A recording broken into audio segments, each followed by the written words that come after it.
What's up, you sunshine? It's your girl Cleo. Today I am gonna show you how to stay rolling on a budget with fashion fits from Shopee. 1, 2, 3.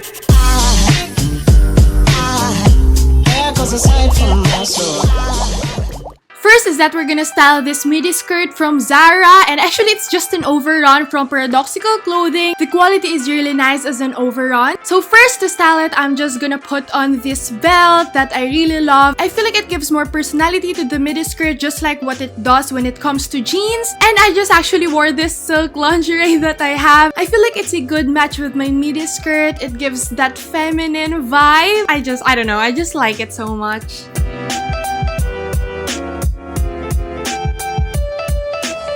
So for this outfit, I opted for silver accessories para matchy-matchy sila. Kasi ewan ko, feeling ko talaga kapag mga bougie and gusto mo magmukha talaga sobrang classy. I don't know, but I have a way with silver if I'm opting for that vibe. Thus, this baguette from Shopee, which has its silver... wait naman. With its silver zipper. Grabe, sobrang go-to talaga yung mga gatong baguette bag. And also this belt of mine, which is actually from Shopee as well. Kita nyo naman sa thumbnail na ito yung fit ko sa thumbnail. Can you also appreciate how beautiful and unique this top is? I also bought this from Shopee. Bougie on a budget. Shopee lang lahat ng to, sis. Lastly, this midi skirt is actually a Zara overall, which I bought from Shopee. I think it's really nice. Lalo na kasi ako, guys, matangkad ako. I really love this fit because I was actually having a hard time at first how to style this midi skirt. So rocking this fit.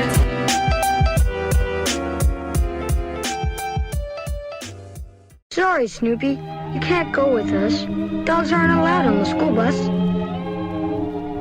You know, one bougie on a budget tip. Although this is not from Shopee, but it is actually from my mom's closet. So yeah, that's one tip. I don't know if that's a legit tip, but you can actually get some clothes from your brothers, sisters, or mom or dad's closet to spice up your outfits a little, just like what I did in this one. Since this denim jacket is actually owned by my mama. Thank you, mommy. And I matched it with these red socks. So cute.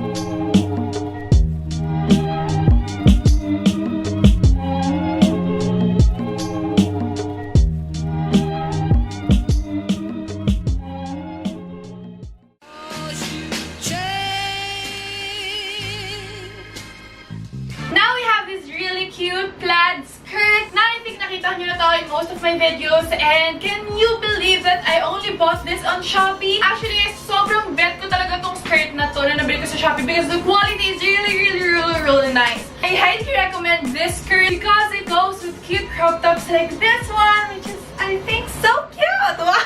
May pag-ikot tong ganon, sis! Diba? Like, lagyan mo lang siguro ng bag na to and you're all set!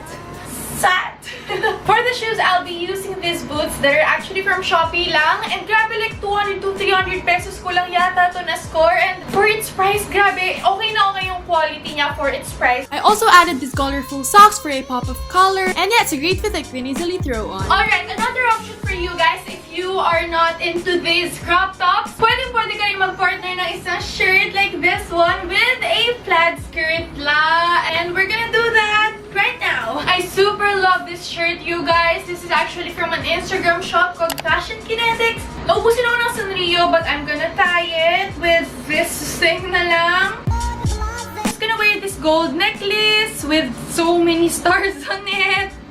And also, we're gonna put on some barrettes. Kasi I'm feeling some pastel vibes in this fit, so why not complete it with these barrettes? Ta-da! And now we have this comfortable yet cute and pastel schoolgirl fit that you can throw on for an affordable price. Yeah.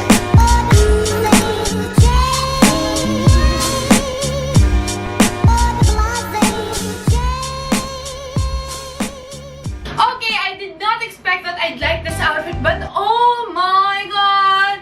Look at this! I love it!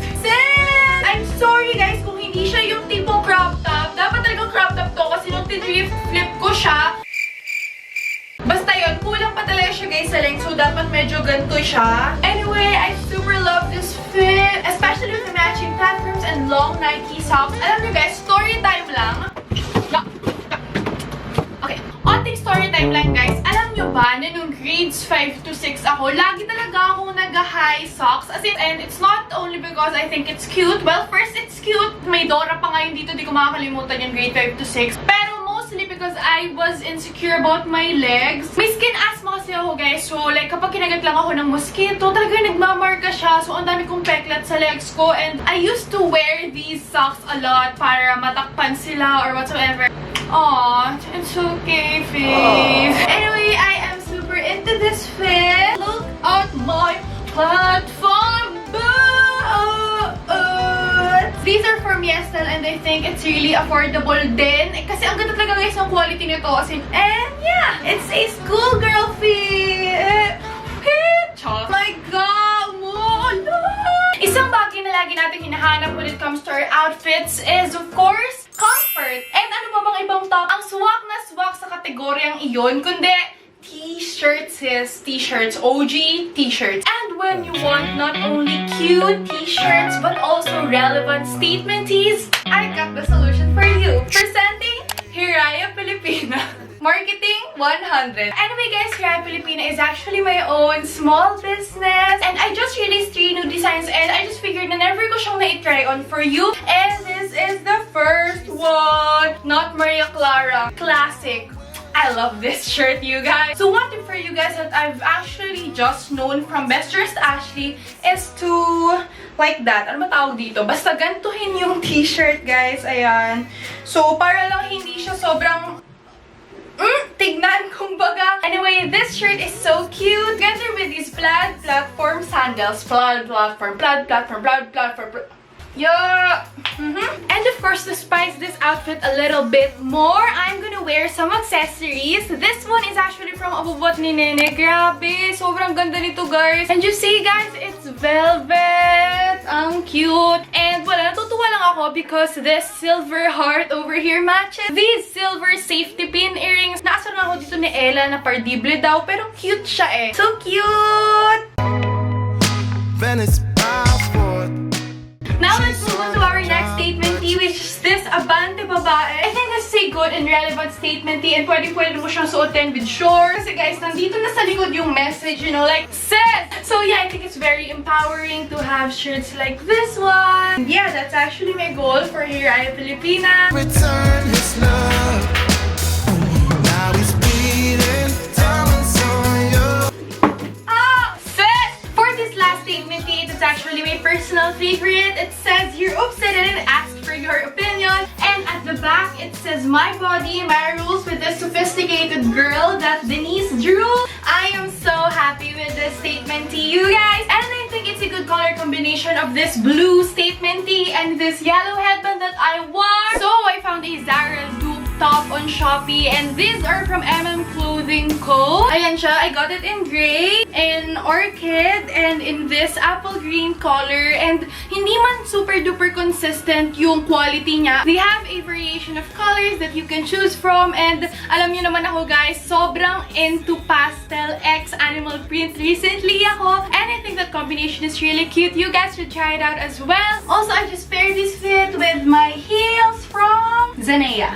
It's like you're always stuck in second gear when it hasn't been your time, your week, your month, or even your year, but Drives me insane, yeah, no room for decline. It's just perfectionist taste.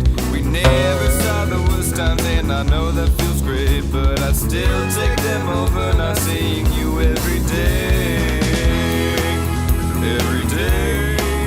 another way to spice it up for a more sophisticated look is to add this crop denim jacket on top. I feel like it's more, you know, New Yorker vibe. Just sana all sa New York. And yeah, that's it for today's video, Sunshines. I hope you enjoyed watching this video. I hope you had fun. I hope that you find a piece or two interesting that you might want to cop as well on Shopee. Salamat Shopee. I just want to share with you guys my code, this 8.8. It is flashed on the screen. You can take a screenshot of it. I love you all, Sunshines. Don't forget to subscribe, like this video, follow me on Instagram. It's @ClaryandFave. I love you all so much. Stay hydrated and don't forget to be kind always.